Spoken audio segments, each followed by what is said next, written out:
Hey everyone, James Azar here with CyberHub Engage. Welcome to our virtual session today. I've got a very, very special guest, obviously. You guys can see him. He's right next to me, Daniel Wiley. He's the head of incident response at Checkpoint. And a lot of you guys might be asking yourselves, incident response, COVID-19, what do they got to do with each other? Well, a lot. People can't fly, so you can't be on the fly to get somewhere to heed the call of need right now. And Daniel runs a team that's all they do, deal with incidents. So we're going to learn how COVID-19 has really transformed incident response, how it's going to continue to transform incident response, and how we may never see teams of 50 people showing up at someone's office anymore. So Daniel, welcome, buddy. How you doing? I'm doing excellent. How about you? I'm doing great. I'm happy to be alive. It's quarantine time, and I get to put together this awesome content, talk to great people like you about what's going on. And so, who can complain? Yep, it's been a heck of a ride the last couple of weeks. We've seen a lot of changes in cyberspace, and especially the attacks and how you respond to those attacks. So good to be here to talk to you about those. It's interesting. The title of this virtual summit is The New Cyber Paradigm. And it's not just COVID-19. COVID-19 has sparked a change in cyber that I think a lot of us knew was coming, but we figured with, I'm going to drop a buzzword here, digital transformation, it would be another decade or so before we were there. Now we were all essentially... when you learned how to swim, I don't know about you, but I was pushed into the pool and said, sink or swim, boy. And we've all been said, hey, screw your digital transformation plans. It's now or never. Right. Yeah, we've seen this time and time again. Most of our customers really weren't ready for both the cloud transformation from a security perspective and an IR perspective. But even now, the legacy infrastructure, the data center and things like that just aren't ready to be able to allow folks the ability, the access, the capabilities to be able to do IR remotely. One of the things that we wanted to do is when we developed this team, we started with that as a key delivery, right? The key component to the team was 100% remote, because we saw that with the adoption of cloud, that we really needed a virtual team that could be deployed anywhere, anyhow, any place, any way, very, very quickly. And we're applying those same rules in sort of the traditional models of infrastructure, but we really find that most of our customers weren't ready for that. Yeah, it seems like cloud has been at the forefront for the last about 3 to 4 years, right? As kind of people have been really starting to look at the cloud a little bit more seriously. AWS, Azure, Google Cloud, and so many others really kind of stepped up to that. And now with this pandemic, with this crisis that's really kind of shut down traditional commerce, traditional way of maintaining things, later on in our virtual summit, some of the people listening will hear from Mark Hopt. He's the Chief Information Security Officer for DataBank. And, we're going to be talking a little bit about how that has impacted the way data centers operate. Yep. Right. There's a lot of different challenges here. Kind of taking this your way though. Tell us a little bit about the traditional incident response. Let's set a baseline. So for those, a lot of people may have not been part of an incident. Some people may not understand what an incident response team does. So before you and I kind of jump off the deep end, sink or swim here, and maybe lose some people along the way, let's set the baseline. What's the traditional incident response protocol look like pre-COVID-19, pre-cloud? Right. The main thing was actually getting everyone in a room and working together. I mean, at the core of it is having all the skilled folks from every single division be able to respond to an incident. So this could be your application team, network team, security team, desktop team, management, yada, yada. But they all would be sort of centralized in a central location, working towards an objective and following the IR process, right? Whichever process flow that you're kind of subscribed to. But the key thing was there was typically a lead that would run the incident, manage the incident, make sure the PMing it was there, and then working with all of the stakeholders to be able to get the investigation going, getting data, doing forensics, so on and so forth. The largest component of that, though, was typically the data gathering, right? How do you gather the evidence to support the incident investigation? How do you get to root cause analysis? How do you recover? And all the rest of the IR kind of workflow. And traditionally, you use tools that were very monolithic, right? Let's grab a hard drive. Grabbing a hard drive is not so trivial anymore, right? Not many folks are really going on site and grabbing 500 hard drives anymore and doing an investigation. And the main reason is because of speed. It's so difficult to get all of that data together, analyze it, look through it. And we're now talking tera, peta, exabyte kind of sizes. And we're finding that is just so difficult, so cumbersome to actually deal with a forensics investigation.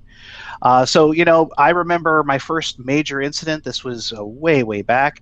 I want to say like 1997, 98, right when I started. And that was really the playbook. And that really lasted all the way until sort of the cloud transition started.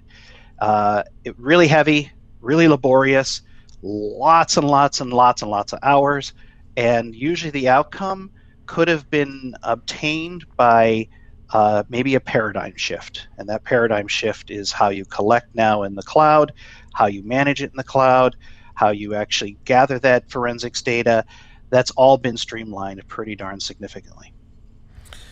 That's a great point, because I think so often the kind of this new cyber paradigm of the cloud has really transformed the way people just in general, how business is done, how DevOps operates, how engineering operates, how you manage and build your infrastructure. It's become easier. It's become less expensive for organizations. It's also become a very interesting from an incident response perspective, as you said, because before it was, getting teams from all different parts of the country to fall on one location and gather with the client, gather with the team, and solve it. And now you're kind of doing it all remote. So talk a little bit about your shift, because you guys were doing incident response not on site even before COVID-19. I think COVID-19 just kind of enhanced your ability to operate. So talk a little bit about that. Yeah, so about 5-6 years ago, we started seeing this massive transition to Office 365, right? There was this huge sort of groundswell in customers that were heading to O365. They were also going to AWS and other infrastructure as a service kind of providers, but the real application that changed the entire paradigm for us was O365. Now, what happened is the moment those customers made this transition to O365, the threats followed, right? So historically, we saw a lot of compromises around Exchange. We started then seeing a lot of compromises around O365. And so about 5 years ago, it became very clear that our forensics investigation processes, our playbooks that we're using for investigations in an Exchange environment did not translate at all into O365, because you don't have the same assumptions, right? You don't have hard drives, you don't have the physical assets. Getting a PSD is not the same way in O365 as you would in, say, a traditional Exchange investigation. So we really had to develop a whole set of new capabilities to interface with these instances, and then also to understand the threats that are targeting those instances, because they were different, right? We were seeing a lot more credential compromises, like a metric ton more compromises around credentials. In traditional Exchange, maybe we saw a vulnerability that it was exploited, and sometimes you would see credentials, but in O365, credential theft became like the number one thing we needed to look for. So that meant we needed a whole new paradigm on how we would gather the logs to support when someone was authenticating and things like that. So it took some time. It took us about 6 months to develop all of our playbooks, but the one thing that's a common theme, though, is it has to keep changing. Right, so in your traditional Exchange worlds, they were fairly stagnant. You could use the same kind of capabilities, your forensics capabilities, year in and year out. But with O365, you have to adopt with the changes that Microsoft is making inside of O365. So with the introduction of multi-factor authentication, we now have to look at different attack vectors. So maybe, mobile malware stealing credentials, or the second factor and things like that. So your investigation has to sort of be smart enough to be able to pivot with the technology and the approach that each customer takes. It's a significant amount of work. So you brought up kind of Office 365 as being the key driver in a lot of the remote remote kind of challenges, correct? In kind of transitioning to the remote incident response. If you look at the remote incident response today, and you look at how it's being done beyond Office 365, how has that changed, and what tools were needed that were maybe missing in order to complement this transition? So if we leave cloud aside and we start taking an approach to be able to use cloud sort of driven forensics on the traditional endpoint environment, we needed something that could be deployed from the cloud, that was very lightweight, that didn't need to be installed like a big, huge fat client on an endpoint. And you needed something that could sweep an environment very quickly for very specific IOCs or indicators of compromise. And we developed a set of tools, and we're actually partnering with a handful of companies that give us the ability to very quickly scan an environment with Active Directory credentials and look for indicators of compromise across an entire set of machines, but we're not doing huge memory forensics across 5,000 machines constantly, right? We're looking for specific indicators. We're looking for specific indicators that might indicate that something's injected in memory, things like that. So the approach to actually looking for compromise really had to change, and now the scale of it is actually quite impressive. We can scan 5,000 endpoints in literally 30 minutes now. It's nothing compared to what it used to be, where you had to deploy a server, deploy a huge fat agent, put the Yara signature in, sweep all the endpoints. Takes hours upon hours. Now these tools are giving it within minutes, and that gives us a huge leg up in being able to respond very, very quickly. And then on the cloud side, you've got amazing tools within AWS and GCP and Azure where you could take a whole snapshot of a system, and do forensics analysis literally with a click of a button, or even VMware being able to take snapshots makes things go really, really fast in a lot of these investigations. But I don't want to say that speed is the only thing. What we find is these tools speed up our ability to find specific things, but it gives us a lot more time now to tell the entire story end to end, where historically that would take weeks and months. We can now do very quickly, and there's still a lot of skill involved with being able to put together the entire story of some of these attacks, because they get quite complicated. So you spoke of, you just kind of summarized how something that used to maybe take days now can take a few hours. And that has a significant, I know that has significant impact in how organizations can respond and reduce the downtime of it all. When you see kind of, for our listeners and people watching us now, a lot of times you see an incident take place and you see it takes people 3, 4, 5 days to get back online. From your experience, why does it sometimes take that long if the tools to investigate and remediate now could be done in hours? Yeah, so really it is beholden on the customer to be able to have some key technologies in place to be able to recover very quickly. I'll give you a great example. This weekend we get a phone call from a customer in Canada. They had a ransomware event. The ransomware event impacted every single one of their servers and none of their desktops. So all their servers were encrypted and they were offline. So the very first question we asked them was, do you have a good backup? Because if they're encrypted, the best thing to do is just snapshot restore, right? At least to get the environment back up and running. Doesn't deal with the original compromise, but at least you could restore. And the short answer was they didn't have a backup. Now, if you don't have some of your traditional IT house in order, especially around backups and recovery and restore and things like that, you're still going to feel the pain and feel the burn really bad. In this case, the customer decided that they were going to pay the ransom. It was $6 million. So they paid it. They restored their servers over 24 hours, and they were back up and running. The insurance company paid the $6 million payment. That's not a story that I really like to tell, but that's becoming sort of the God's honest truth around ransomware. most of the time the insurance company is paying the ransoms. And so most of these companies really weren't prepared. They didn't have their backups. If they would have had their backups, we would have been pretty quickly being able to restore their environment, say within 24, 48 hours. The root cause analysis we had maybe in less than an hour, so we knew exactly where the entry point was. We knew the lateral movement. We knew what accounts were compromised in AD. We could see it move laterally, but the restoration is where they got stuck, and they just didn't have the traditional IT infrastructure to do it. I've heard the story about insurance having companies pay the ransom rather than recover so many times over. It really just, it kind of upsets me because I feel like insurance companies are just saying they're part of the problem of why ransomware has become such an epidemic. I couldn't agree with you more, and it is quite upsetting. I mean, we work with a lot of insurance companies, and we would rather do the hard work to restore and make sure that the controls are in place so you can survive it. Because even though most of the time the insurance companies will pay the ransom, they'll restore and say, okay, we're done. You're restored back to where you were. And they might leave an EDR product and say, good luck to you. That's nowhere near enough to actually solve the problem. The problem actually originates through an email or an RDP server or, weak AD configurations. I mean, there's a lot of reasons this stuff goes down, but none of it gets dealt with, and it's kind of swept under the carpet.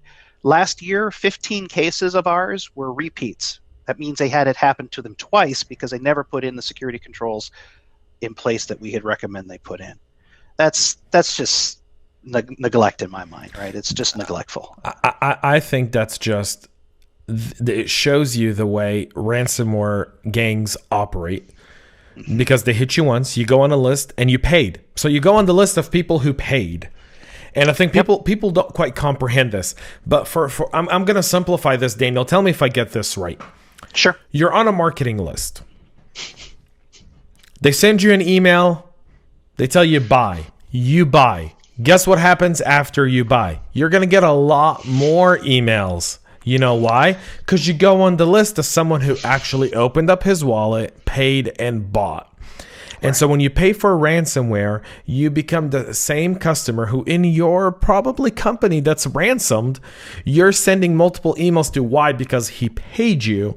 Yep. So you're going to continue to target that person a little bit more than someone who may have not paid you because your chances of converting that person are much lower. Yeah, I think there's an angle to that, but I think the bigger thing is that there's so many of these ransomware gangs going on. It's not like they get in a Zoom session and share victimology, right? So you might be hit by one, and then 3 weeks later, or even 2 days later, you might be hit by another gang. You don't know, right? Well, it's the same vulnerabilities, right?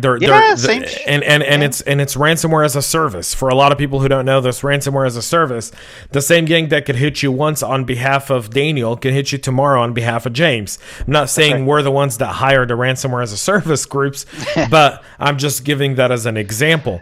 Transitioning from ransomware to kind of COVID-19 and how it's impacted an incident response.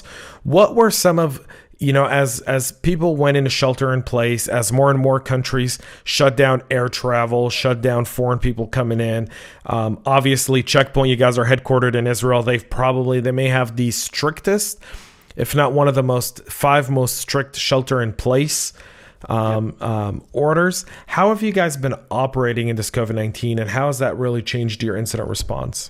So one of the things that we did, we saw that there was a trend starting to form with Italy and a couple of the other countries where we started seeing the spike. And the moment we saw that spike, we activated our contingency protocol, which basically said, everyone stay where you're at. So that meant no more travel. We're just going to cancel all of our engagements. We're just going to do everything remotely.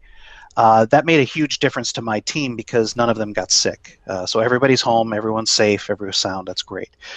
That followed very quickly within 5 or 7 days of sort of the stage shutdown across our companies, our customers, and all the folks that we work with. We saw a couple trends. We'll talk about those in a second. But from the team perspective, we then activated our secondary protocol, which is, we call it our global thermonuclear war option. And what that basically means is we need more people right this second. We actually started this plan when WannaCry and NotPetya hit, because it became very clear that my team of 20 folks that are on the team today couldn't handle the volume because there were so many inbound things. So we activated that protocol, which meant that we were starting to call up our reserves. Our reserves are our professional services and our SEs around the globe that have been trained and can, surge into the team. And now we can surge up to 1,500 people if we need to. We haven't activated everybody. We've only activated sort of our tier 1 folks, but that gives us the ability to surge very quickly. One of the things we found was that a lot of our customers were really concerned that their staff were going to get sick and what would happen if their staff would get sick. So we actually started offering our services to help monitor, maintain, and manage customers' infrastructures while someone might be decapacitated. So we really pride ourselves in saying that we are helping some of the frontline workers with their IT needs because they may be either working on something else or they just need help. We're now doing that for a number of customers globally. A couple lessons learned. Look, no one's going to be always planning for a pandemic, but you might want to make sure you have enough capacity on your VPN to surge to your entire company size. You got to make sure you have enough go-go juice to make the VPN go, as I would say. And then the second thing is there's so much adoption on all of these cloud platforms, and they're great. I mean, Zoom is a great example where I think actually Zoom is doing an amazing service by offering it to, went from 20 million to 200 million like overnight.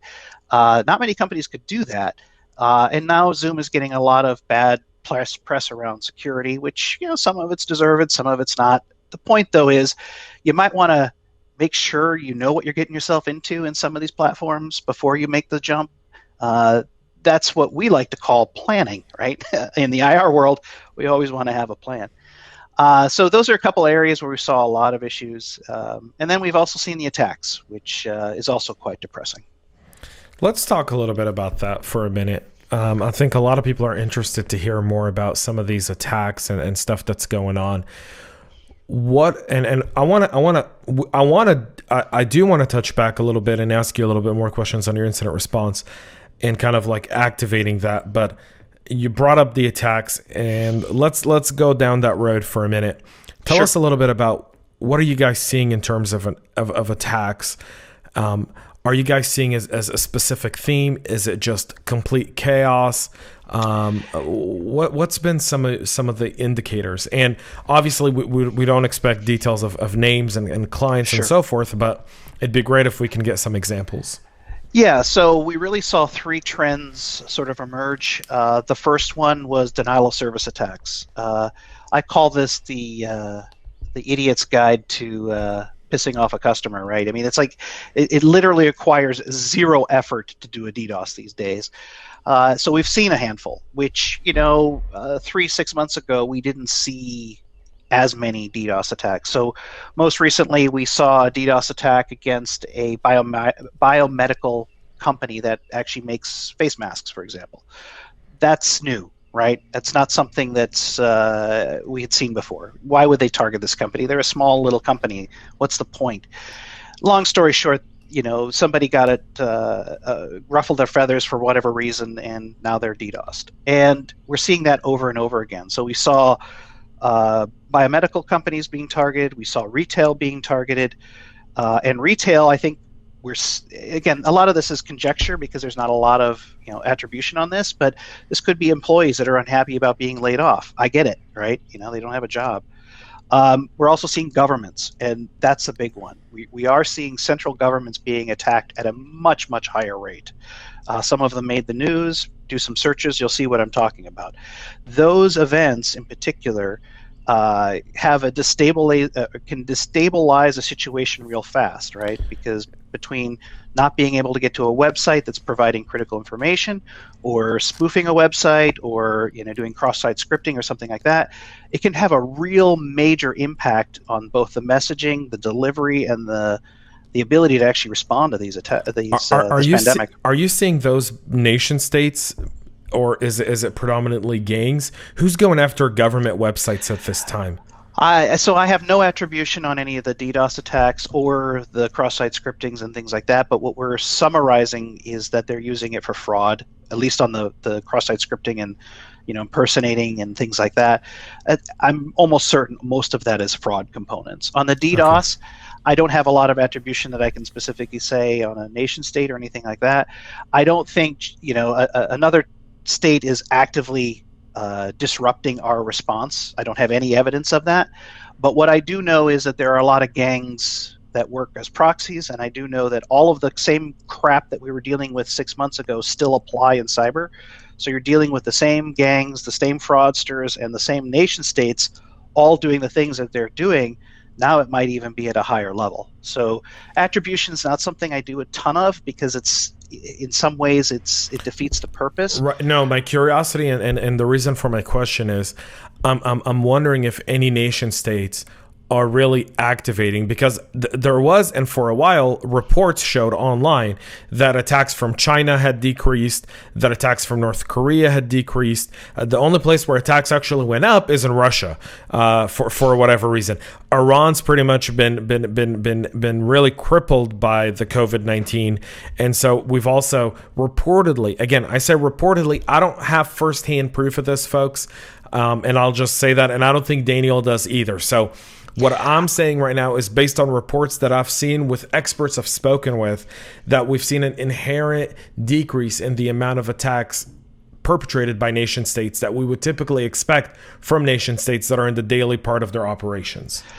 I don't disagree with that assessment, but I think if it is a lull, it's extremely temporary, and it might be, their capabilities might be pointing in a different direction, right? There's a lot of things in the news, and there's a lot of politics happening, and it's happening in almost near real time. And a nation state would probably be very curious and really be aggressive with targeting government responses, for example. Where are the stockpiles? Who's getting them? How are they being managed?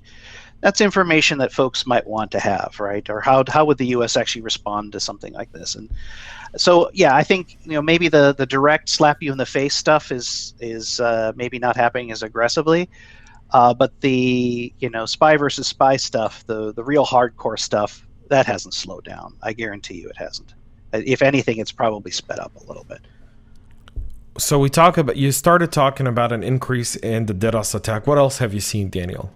So biggest thing is fraud, a lot of fraud against consumers, which is actually a big concern, right? So now that everyone's working from home, everyone's got their Gmail account and their corporate account kind of coexisting. Really concerned about fraud against individuals, and then people stealing credentials, things like that, of their corporate environments. We're seeing a lot of folks asking us questions around what to look for and how to protect against those phishing attacks. So email scams and SMS scams, those are all happening at scale. With the IRS, especially here in the United States, when the IRS payments start going out, you're going to see a massive uptick in fraud. IRS has already sent a flash notice, so has FBI, trying to get everyone educated that the Social Security Administration or IRS is not going to send you an email to ask you to fill out a form to send them your Social Security number. Those are things that aren't supposed to happen. But the populace doesn't know these things sometimes. And if there's that much money on the street, people are going after it. So what I worry about is the fraudsters are operating at a much, much higher level at the moment because there's so much money on the street, and people are more than willing to pay ransoms now where maybe they weren't 6 months ago. So even this weekend, we had 4 ransomware attacks that we responded to just this weekend. That's about normal, if not a little bit higher than it was before COVID-19. So it's not slowing down. It's actually getting more rampant. So you talk a little bit about fraud. Are you seeing any increase in terms of a specific industry-based cyber attacks? Are you seeing an increase in uptick in on the healthcare industry? Are you seeing an increase in uptick on manufacturing? Is there a significant graph change with those, or have those pretty much remained the same? Those have remained the same, but we've seen a massive spike in consumer, like straight up, right? The consumer side or the individual side, non-corporate, is off the charts, with everything else being about the same. So it seems like people are really trying to take advantage of the stimulus money that's coming out, the delay of the tax deadline, and so forth. And you're working from home. I'm pretty convinced that with that metric, you are starting to commingle your life a lot more than you were before. Like, I know folks that are using their corporate machine to do Zoom sessions with their kids to do their homework. It's not wrong. It needs to happen, but there's risk, right? Maybe Johnny's homework app shouldn't be sitting on your corporate machine. So those things are happening, and you need to be really cognizant that these two worlds maybe should be separated. So one operational thing you may want to do at your house is to have multiple devices and still keep them separated, corporate from personal. So sometimes that's really difficult to do. I think, in the sessions I've done since COVID-19, I've spoken to so many practitioners like yourself, Daniel, and a lot of us, it's really easy for us to say, use separate devices, use a VPN. And like you said, for the populace, that's why we're seeing an increase in consumer fraud. For the populace, that's Mongolian, right? Yeah. That's yep. Just not a language they understand. No one wants to have multiple devices. I was pointing out last week in our virtual summit to someone, I've got 3 devices on my desk in my home office. I have my main work device. I've got my other device that I use for stuff that I don't want to have on any other device, and that's segmented into its own different network. And then I've got my stuff that I use for my house. Yep. Yeah, well, we're weird, right? We're techie nerds, so we got to have the latest and greatest. But you're right. Most people maybe have 1 or 2 devices in their entire home for 4 people, and those folks are the ones that are being preyed upon, sadly. Especially the folks that are maybe not quite as affluent. They just don't have as many devices in their disposal, and sadly, that's where we're going to see some issues between your home devices and your corporate devices. There's no simple answer. There's really no simple answer, but what I can say is making sure that you have mobile device protection is absolutely critical. Making sure that you have an EDR or an advanced endpoint technology on your endpoints is critical, especially if it's a corporate device. But then be smart, right? Shockwave is probably not the smartest plugin to turn on, or Flash. We've been getting rid of Flash for 10 years, but a lot of these homework apps are still using Flash. And so being smart about that and trying to manage that risk a little bit is critical to your survival to some of this. And don't click on random links. I mean, if there's one damn thing I could ask people to do, just don't click on shit. Well, are you seeing an increase in social media type of link-based attacks? Yeah, so we are. I think Twitter, Facebook, all of those apps, there's always that kind of fraud happening. Is it increasing? I don't know if it's increasing. I'm not tracking it specifically, but we do see it. But even chat, right? So we've seen Slack channels be compromised. We've seen team channels being compromised. So, even just using those kind of mediums, we've had to actually develop IR response plans and do forensics work on Slack compromises. I mean, this is the new paradigm, right? We're living in new worlds. We have to bring our tools into those worlds and those capabilities and your security in those worlds. And use a password for Zoom, folks. Like this whole Zoom bombing thing could be solved with just setting a password. That's like having an email account with 1, 2, 3, 4, 5, 6 as your password and then wondering, why do people keep hacking my email? Use a password. Use a password. The one comment I've made over the last 3 years, and it's the same one, and I feel like a repetitive old man saying the same thing. Federated authentication with multi-factor. Do that and turn it on. Turn it on everywhere. Every cloud app on the planet supports these kind of federated models of authentication.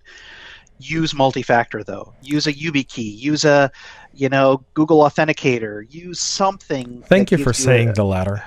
Yeah. Okay. Whatever. I don't really care, right? I mean, yes, everyone's going to go into this whole philosophical question about, should I take a picture or a thumbprint? I was going to suggest a butt print, but just give me something more than just a password. I kind of want to, off quest, but I think biometrics is the future of all things to do with authentication. There's no way of avoiding it. People can scream and shout about, I don't want my yeah, but then when you stop clicking on stupid shit, we'll not take your biometrics. Yeah, I'll go more basic. Give me multi-factor, whatever factor. Yes, there'll be some OPSEC around it that you'll need to refine and get used to, but just do that one thing, and you're so much better off than like 95% of the rest of the victims that I see. Yeah, there's an inherent challenge with people understanding to activate two-factor authentication because they feel like it slows things down. But that extra minute, folks, is... It'll save you. It'll save you. And not only will it save you, it'll help you mitigate it. You won't be such an easy target, right? Yep. A lot of women carry pepper spray in their bag. Some of them never ever have to use it, but you still carry it. Yep. Yeah, I mean, I think it'll become natural. I mean, Apple has done an amazing job of making it just seamless for you. And most of the mobile phone providers are in that sort of camp now. But that seamless sort of integration where the friction gets removed, when we get to a happy medium, it'll make it much, much easier. But back to your Zoom comment, turn that on, right? You can do single sign-on for Zoom. Do that, right? Do something other than nothing, which is bad. Something, folks. Yeah. I mean, do something. The one thing I will say is we're seeing more and more people use conferencing, and whether it be Teams, Zoom, Google Hangouts, Skype, so much more. There's going to be inherent risks. There's going to be some pitfalls simply because no one expected the scale, and the scalability of something does matter. Yep. Right? Yep. Scalability matters. The larger the network, the more attack surface you have to hit. Yep. So, and now your attack surface is now distributed, right? Right. The perimeter has been dead for a really long time, but now the perimeter is moved outward. Okay, that's great. You all want to do zero trust. That's great too, but zero trust requires one key component, which is authorization and accounting.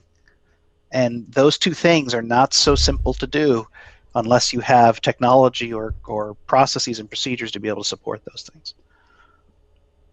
So. Yeah, I mean, there's just so much to go with that. I got to tell you, we went down a rabbit hole there. we did go down a rabbit hole. So we're going to pull out of the rabbit hole. We're going to go back. And you kind of said you've activated your global nuclear pandemic response plan, essentially for your team. How are clients taking the remote incident response? What's been some of the reaction? What's been some of the things that maybe before was, people weren't confident about that now they have no choice but to subscribe to? And how has that really kind of changed?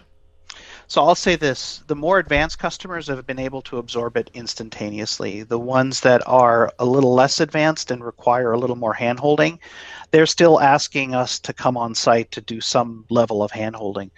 But what we've been able to do is sort of extrapolate that a little bit. And what we found is that if you can handhold the CTO, CEO, CIO a little bit more and separate it from the actual incident, it makes it go a lot smoother. So basically we have two parallel tracks of management, which is manage the incident and then manage management.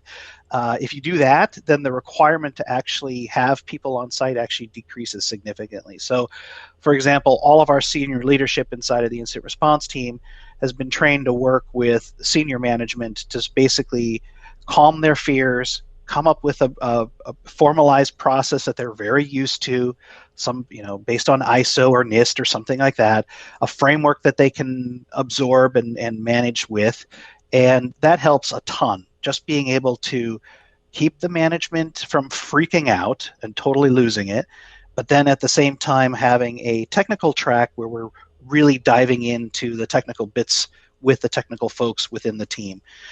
Without it, that's why we needed people, is to basically bridge that gap. But we figured out that if we can run these in sort of parallel paths and work as a team, It works really well. The other thing we tell our customers is, when we go into these cases, you have to build trust really, really quickly.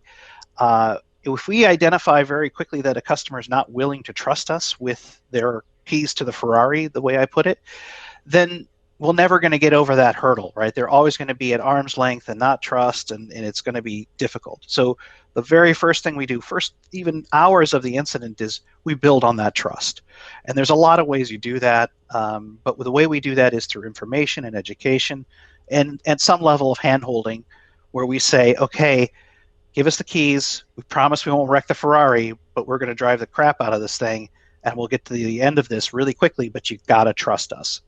The other way we do that is we actually build out that relationship before the incident.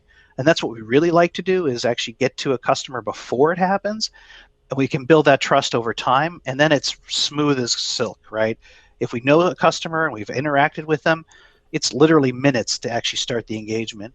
On the converse, if you call us and we've never talked to you before, we've got to get through the sociological and psychological issue, which is trust. The word trust has so much means so much in cyber, because we're meant to fall for the zero trust model. Yep. Right. Or trust but verify. But in an incident response, you really do have to trust the team that's on board. I think as a CISO, you don't hire a team you don't trust, right? I mean, exactly. you don't work with someone you don't trust. Yep. You've got to have some sort of established trust there. I mean, if, God forbid, either of us get COVID-19, we have to trust a lot of people very quickly with zero verification other than a badge, right? I mean, you can't do due diligence on the doctor that you get in one of these pandemics. You just have to trust that the system will take care of you. That's a little scary for a lot of people. That's a scary thought. That's a scary thought for, I think, most people. I think one thing we've learned from COVID-19 is that business tends to react better to this kind of stuff and adapt quicker than government. Agreed. I think that was inherent. We've seen that with a ton of businesses that we've been able to, kind of put plans in place, execute on them, start moving a lot faster than how government tends to respond to stuff. Government's pretty slow. I agree. I just say that, I think you do have to give over some level of trust in some of these situations. And I think IR is, again, not 100% identical to, say, a medical emergency. But at that moment when everything is, chips are on the table, you need to hand over that trust to someone else to make sure that you get through it okay. And in at least the first few days of an incident, that's basically what we have to convince of a customer, that we won't screw up. It'll be okay. And after a couple thousand incidents, I think we've got this figured out, right? We know how to handle the entire incident end to end. We know how to deal with the legal team, the PR team. We know how to deal with all the outcomes. We know how to recover from it and get people back and running again. So it's key. Yeah, I think there's so much to that. There's just absolutely so much to that. As we kind of come to the tail end of our session, I want to ask you this kind of one final question, kind of send off, which is this now the future of incident response? Has COVID-19 really just pretty much solidified the fact that you may never have to travel for 250 days a year anymore? Yes, I think so. I know so. I mean, with the movement to cloud, with the ability to be able to very quickly deploy tools and capabilities to get the visibility and control that you need in an environment, with the ability to have the right experts on the back end at scale instead of having them distributed across the entire world, we move very, very quickly now. And I think that speed is absolutely vital to the sort of next phase of IR. Where I believe it's actually heading is that all of the tools and capabilities that we're using on a day-to-day basis for IR are slowly but surely being migrated into the SOC, the Security Operations Center. And now the SOC is really starting to become this new thing, a CERT or whatever acronym you want to throw at it. But it really becomes an extension of the entire IR paradigm. And we're starting to see most of the major corporations make that shift with the tools and the capabilities that you have at the endpoint, at the server, at the cloud. You now get the visibility and control to allow folks to do the IR process in a more automated and continual and much more effective way. Absolutely. Folks, Daniel Wiley, Head of Incident Response at Check Point, thank you so much for joining us on our virtual summit today. And thank you so much for all the knowledge. I mean, I know I'm overwhelmed. Like, my brain's running at the speed of a F-16 jet. It's just flying through right now. Well, I really appreciate the time, and it's been wonderful to catch up, and always available to anyone that might need a hand. Absolutely, folks. Daniel Wiley is with Check Point, one of our supporters here. You guys can obviously find out more on the link below this video. You can interact with Daniel on LinkedIn. You can follow Check Point on LinkedIn, Twitter, Facebook, you name it. They're everywhere. I mean, Check Point is the godfather. Shout out to Gil and the work he's done to kind of being the godfather and the inspiration for the black t-shirts. If it wasn't for Gil Schwade, I don't think black t-shirts would be a thing in cyber. So a shout out to Gil there as well. Folks, we're going to take a short little break here. We're going to be right back with another exciting session for this virtual summit, so don't go anywhere. You can always hit pause, come right back, relieve yourself, grab a sandwich, a drink, a beer maybe, just not a Corona. Hold the virus. Hey, they stopped making them. They stopped importing them. That's right. All right, folks, we'll be right back after this.